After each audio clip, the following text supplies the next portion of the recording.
อุ่นพานานปีเขานั้นมีพวกไผลีหุงหารเอาสับในดินสิ้นในน้ำลำธาร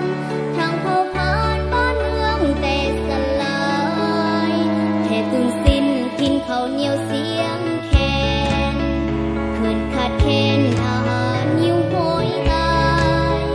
เมียพาผัวลูกพาพ่อแม่ไปนี่ละภัยสงครามสุดจามันโศกเหล่าดีที่สวรรค์ประทานส่งพวกท่านที่มีความปีศาจให้กำเนิดเกินมีความนำพาพวกภาษาซึ้งใจไปมานานหักคุมเต้าไร้สุนเผาห่วมใจ สร้างเวียงใจ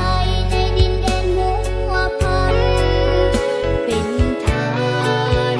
ที่มันคงการปฏิวัติลาว